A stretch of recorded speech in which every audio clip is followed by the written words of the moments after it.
नमस्कार और सादर अभिनंदन हमारे सम्मानित दर्शकों। आज का दिन उन लाखों ईपीएस 95 पेंशन धारकों के लिए उस सूखे मैदान में पहली बारिश की तरह है जो वर्षों से प्यासा था। आप सभी ने जिस मांगलिक घड़ी का इंतजार किया था वो दरवाजे पर दस्तक दे चुकी है।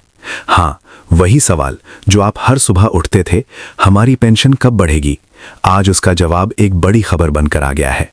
अब आपकी पेंशन में उछाल आने वाला है और इसके लिए सुप्रीम कोर्ट की कड़ी मुहर लग चुकी है। लेकिन यहाँ एक शर्त है दोस्तों, आपको इस पूरी प्रक्रिया को बारीकी से समझना होगा। ये कोई साधारण बढ़ोतरी नहीं है, बल्कि एक जटिल पहेली है जिसे क्षेत्रों, हिस्सों में बांट दिया गया है। हर क्षेत्र की अपनी अलग कहानी है, हर वर्ग के लिए अलग नियम है। तो चलिए बिना समय गवाए हम आपको वो सब बताते हैं जो सुप्रीम कोर्ट से लेकर आपकी जेब तक का सफर तय करेगा। दोस्तों, ये सिर्फ एक खबर नहीं बल्कि आपके भविष्य का फैसला है। अगर आप ईपीएस 95 के तहत पेंशन पाने वाले करोड़ों लोगों में से एक हैं, तो आज का ये अपडेट आपके लिए सोने पर सुहागा है। लेकिन ध्यान रखें, हर बड़ी राहत के साथ एक चुनौती जुड़ी होती है। यहाँ चुनौती है इस जानकारी को स्किप करना, तो बिल्कुल भी मत सोचिए। वीडियो को फास्ट फॉरवर्ड करके देखने वाले लोगों को कभी पता नहीं चलेगा कि उनकी कितनी पेंशन बनी। बिना ध्यान से सुने आप ये नहीं जान पाएंगे कि आपने कितना अंशदान दिया, कितने साल सेवा की और आपको किस श्रेणी में रखा गया है। इसीलिए विनम्र निवेदन है, इस वीडियो को आराम से कदम दर कदम जैसे कोई कीमती दस्तावेज पढ़ते हैं वैसे देखें और सुने। हम वादा करते हैं इसके बाद किसी दूसरे वीडियो की जरूरत नहीं पड़ेगी। सुप्रीम कोर्ट का महाकुंभ, न्याय की नई सुबह। सबसे पहले बात करते हैं उस आग के केंद्र की जिसने पूरे देश के पेंशन भंवर को हिलाकर रख दिया, सुप्रीम कोर्ट। अब तक आपने सुना होगा कि 40 याचिकाएं दाखिल हुईं, लेकिन असली कहानी इससे कहीं ज्यादा गहरी है। दोस्तों, जब न्यायमूर्ति चंद्रचूड़ ने इस मामले को उठाया तो उन्होंने साफ शब्दों में कहा, पेंशनधारियों की पीड़ा का कोई मौसम नहीं होता, ये एक सतत संकट है। उनके नेतृत्व में जो 18 याचिकाओं ने पहले वो दीवार तोड़ी थी जिसमें 8,000 रुपए की वेतन सीमा को हमेशा के लिए ढेर कर दिया गया था, अब उसी राह पर 40 नई याचिकाओं ने धमाका किया है। चंद्रचूड़ के उस ऐतिहासिक आदेश के बाद ये मामला 3 न्यायाधीशों की एक नई पीठ को सौंपा गया।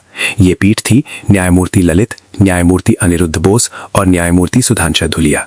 इन तीनों स्तंभों ने 1 सप्ताह तक लगातार सुनवाई की, हर दिन नए तर्क, नए सवाल और पुराने जख्म। लेकिन जब 7 दिनों की उस लंबी कार्रवाई के बाद तीनों जजों ने अपना फैसला सुरक्षित रख लिया तो हर जगह सन्नाटा छा गया। अब जैसे ही संसद का मानसून सत्र समाप्त हुआ, वैसे ही वो फैसला बादल फाड़कर बरस पड़ा। सुप्रीम कोर्ट ने अपने आदेश में साफ कर दिया कि पेंशन धारकों के साथ उनकी सेवानिवृत्ति की तारीख के आधार पर कोई भेदभाव बर्दाश्त नहीं किया जाएगा। चाहे कोई 2004 से पहले रिटायर हुआ हो, चाहे 2006 के बाद, चाहे 2014 के उस ऐतिहासिक फैसले से पहले या बाद में, हर कर्मचारी का खून एक समान है। सरकार और ईपीएफओ को कोर्ट ने लगभग चेतावनी देते हुए कहा, जल्द से जल्द एक सम्मानजनक न्यूनतम गारंटी वाली पेंशन योजना बनाई जाए जिसमें किसी भी प्रकार का वर्गीकरण ना हो। कोर्ट ने यह भी कहा कि जो लोग 15 साल से 35 साल तक सेवा दे चुके हैं उन्हें अब पुरानी जंजीरों से मुक्त किया जाए। हालांकि इस फैसले की लिखित प्रति अभी सार्वजनिक नहीं हुई है, लेकिन जो बातें सामने आई हैं वे किसी सपने से कम नहीं है। पेंशन का 4 भागों में विभाजन, हर श्रेणी की कहानी। अब आते हैं उस बेहद रोचक और नाजुक मोड़ पर जहां यह तय होता है कि आपकी जेब में कितने रुपए आएंगे। सुप्रीम कोर्ट और ईपीएफओ के नए सर्कुलर के मुताबिक पेंशन बढ़ोतरी को 4 अलग अलग समूहों में बांटा गया है। यहां बिना सोचे समझे आगे बढ़ने की भूल मत कीजिएगा। पहला समूह, कम सेवा अवधि वाले साथी। जिन पेंशन धारकों ने मात्र 10 साल या उससे भी कम अवधि का योगदान दिया है, उनके लिए राहत की एक मीठी खबर है। पहले जहां कम सालों में योगदान करने वालों को बहुत कम राशि मिलती थी, अब उसे संशोधित किया गया है। दोस्तों, जिन्होंने 10 साल या उससे कम का योगदान किया, उन्हें अब औसतन 1400 से 2300 रुपए के बीच पेंशन मिलने का प्रावधान है।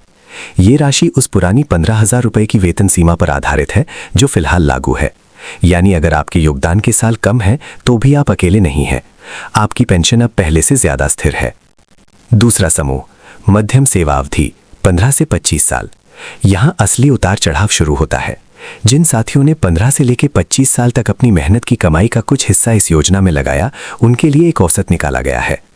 दोस्तों, अगर आपने ठीक 15 साल अंशदान दिया है तो आपको करीब 325 रुपए प्रति माह की पेंशन मिलेगी। 20 साल के योगदान पर यह बढ़कर 470 हो जाएगी और 25 साल पूरे करने पर आपको 500 रुपए की पेंशन का लाभ मिलेगा। यानी इस बीच की औसत पेंशन 500 रुपए के आसपास ही रहेगी। लेकिन यहाँ एक अहम बात है, ये सब उसी पुरानी 15,000 रुपए की सीमा के अंदर कैलकुलेट किया गया है। अगर नई सीमाएं लागू हुई तो ये आंकड़े और बढ़ सकते हैं। तीसरा समूह, लंबी सेवा अवधि, 25 से 35 साल। अब बारी है उन दिग्गजों की जिन्होंने अपनी जवानी के 25 से 35 साल इसी सिस्टम में लगा दिए। दोस्तों, ये वो समूह है जिसके लिए खुशखबरी दोगुनी है। अगर आपने 30 साल तक योगदान किया है तो आपको 7,000 रुपए की न्यूनतम पेंशन गारंटी दी जा रही है, और जिन्होंने 35 साल या उससे अधिक की सेवा दी है उनके लिए 7,000 रुपए तो तय है ही, साथ ही महंगाई भत्ते DA की अलग से गारंटी दी गई है। ये वही समूह है जिसके लिए पिछले कई वर्षों से चर्चा थी कि 7,500 रुपए प्लस DA मिलेगा, लेकिन अब स्थिति साफ है।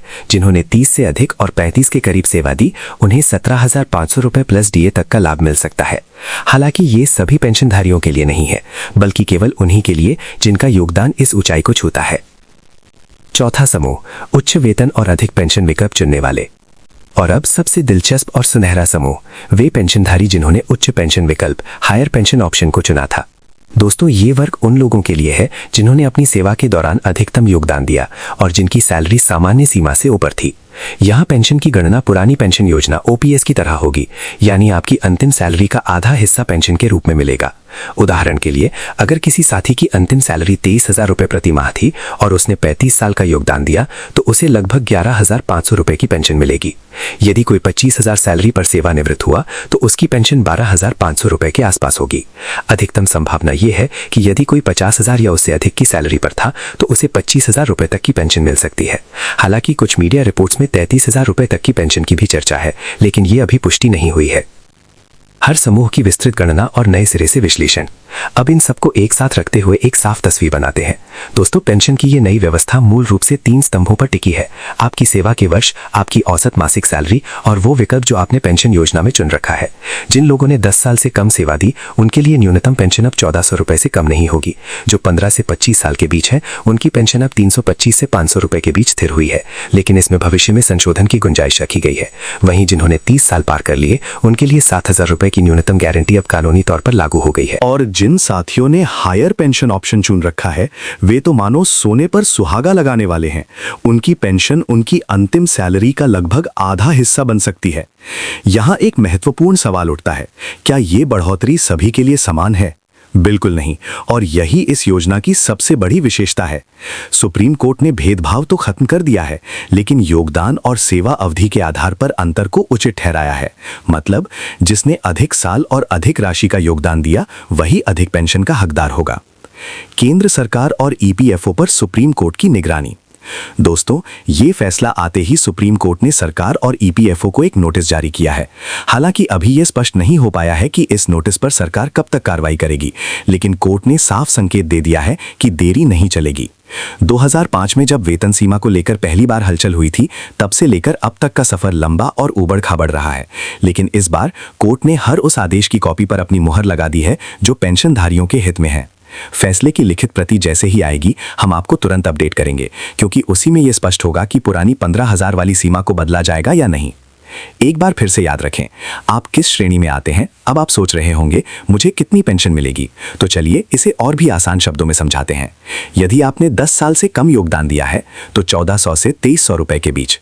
यदि आपने 15 साल योगदान दिया है तो लगभग 325 रुपए प्रति माह पुरानी सीमा में। 20 साल 470, 25 साल 500, 30 साल न्यूनतम 7,000 रुपए, 35 साल 7,000 रुपए प्लस DA और हायर ऑप्शन चुनने पर आधी सैलरी के बराबर। हायर ऑप्शन के साथ अगर सैलरी 23,000 रुपए थी तो लगभग 11,500, 25,000 पर 12,500 और अधिकतम 50,000 पर लगभग 25,000 तक। यहाँ ये समझना भी जरूरी है कि जिन लोगों ने हायर पेंशन ऑप्शन नहीं चुना था उनके लिए 7,000 रुपए ही अधिकतम सीमा है, जबकि जिन्होंने चुना था उनकी कोई ऊपरी सीमा नहीं है सिवाय उनकी सैलरी के। आखिरी संदेश, सतर्क रहें, साझा करें और सही जानकारी फैलाएं। दोस्तों, हम इस स्क्रिप्ट के अंत में आ गए हैं, लेकिन आपकी जिम्मेदारी अब शुरू होती है। ये खबर केवल आपके लिए नहीं है, बल्कि आपके उन हर साथी के लिए है जो EPS 95 के तहत पेंशन ले रहे हैं। हो सकता है किसी को ये जानकारी न पहुंची हो या कोई इस उलझन में हो कि उसे क्या मिलेगा। तो इस वीडियो को लाइक करें, अपने हर उस मित्र, रिश्तेदार, पड़ोसी के साथ शेयर करें जो इस पेंशन योजना का हिस्सा है, क्योंकि जब तक हर एक पेंशन धारक को ये नहीं पता चल जाता कि उसकी कितनी पेंशन बनी है, तब तक ये खबर अधूरी है। हमने आपसे कोई छोटी मोटी बात नहीं छुपाई है। सुप्रीम कोर्ट के 3 जजों की बेंच के फैसले से लेकर 40 याचिकाओं के उठने तक और चारों समूहों में बटी पेंशन बढ़ोतरी तक सब कुछ बिंदुवार आपके सामने रख दिया गया है। अब आप पर निर्भर है कि आप इसका सही फायदा उठाते हैं या फिर अफवाहों के भंवर में खो जाते हैं। धन्यवाद और हमेशा याद रखिए, आपकी पेंशन आपकी मेहनत की कमाई का हक है, कोई एहसान नहीं। इसलिए जागरूक रहें, जुड़े रहें और आने वाले हर अपडेट के लिए हमारे साथ बने रहें। जय हिंद, जय भारत।